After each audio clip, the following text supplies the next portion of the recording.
कि उस समय इंजीनियरिंग कॉलेज नहीं हुआ करते थे। हमने सोचा कि शायद ये गोंडा को इंजीनियरिंग कॉलेज देना चाहती, लेकिन वो खड़ी हुई। उन्होंने कहा कि मैं गोंडा का नाम बदल करके लोक नायक जयप्रकाश नारायण नगर घोषित करती। याद है?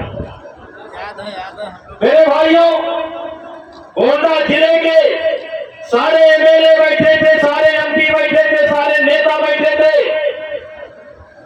लेकिन किसी का मुंह नहीं खुला। उसी समय मैं खड़ा होता हूं, मंजू सिंह मुझको रोकने का प्रयास करते हैं। मायावती बहुत कड़ी महिला है, आप सोच समझ करके निर्णय लीजिए, विरोध मत। मंजू सिंह, मैं हानि और लाभ देकर के राजनीति नहीं करता हूं, गोंडा का नाम गोंडा ही रहेगा।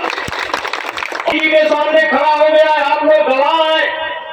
मैंने कहा मायावती मुख्यमंत्री जी, लोक नायक जयप्रकाश नारायण की हम भी इज्जत करते हैं, क्योंकि वो देश के नेता है तो भगवान राम से है, गोंडा का रिश्ता है तो महर्षि पातंजलि से है, गोंडा का रिश्ता है तो तुलसीदास से है, गोंडा का रिश्ता है तो पाराशर से है, गोंडा का रिश्ता है तो पांडवों से है, गोंडा का रिश्ता है तो वाल्मीकि से है।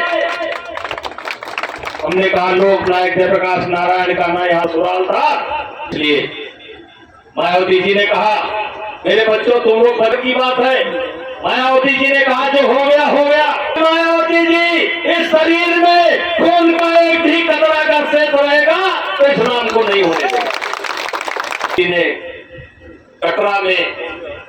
कटरा और कौड़िया में हम लोग जो पैदल चल रहे थे, कितना बड़ा स्वागत बढ़ाने के मायावती के पास जाते थे कि नेताजी आपको ये कर रहे हैं, ब्रजभूषण आपको ये कर रहे हैं, झगड़ा लड़ाने का काम कर रहे थे। लेकिन मैंने 222 किलोमीटर की पदयात्रा 22 दिन में किया। एक दिन पहले लाखों की सभा किया और ले जाकर के उस फोटोग्राफ को मैंने अटल जी के सामने रख दिया कि पुतली फिरी नहीं तब तक चेतक मुड़ जाता था। अटल जी ने कहा कैसे आना हुआ? हमने कहा अटल जी, हम कभी आपके पास मंत्री पद के लिए नहीं आए, कभी आपके पास पेट्रोल पंप के लिए नहीं आए, आपके पास कभी गैस एजेंसी के लिए नहीं आए। उन्होंने कहा बताओ बात क्या है? हमने कहा अटल जी, हम गोंडा के लोग केवल इस बात के लिए पहले वाले गोंडा से अब वाले लोक नायक जयप्रकाश नारायण नगर से कहिए क्या है? हमने कहा यही तो है। मायावती ने गोंडा, और अटल जी ने सीधे उठा करके कहा कि मुख्यमंत्री जी ब्रजभूषण सिंह आए हैं। आपने हमारे ब्रजभूषण सिंह नहीं चाहते हैं कि गोंडा का नाम बदला जाए, वैसे वहां की जनता भी नहीं चाहती है, इस नाम को रोक दीजिए। तो मायावती का इतिहास पढ़ने वाले बच्चों खंगाल कर देख लेना। मायावती ने अगर किसी मामले में शिकस्त खाई है तो केवल गोंडा के प्रकरण पर शिकस्त। वहां भी जगह खाली नहीं है। करण भूषण सिंह सांसद बनेंगे कि नहीं बनेंगे? तो यहाँ भी जगह खाली नहीं है। तो भैया वोटवा उसरम का है वो थो, उसर में देने से क्या फायदा?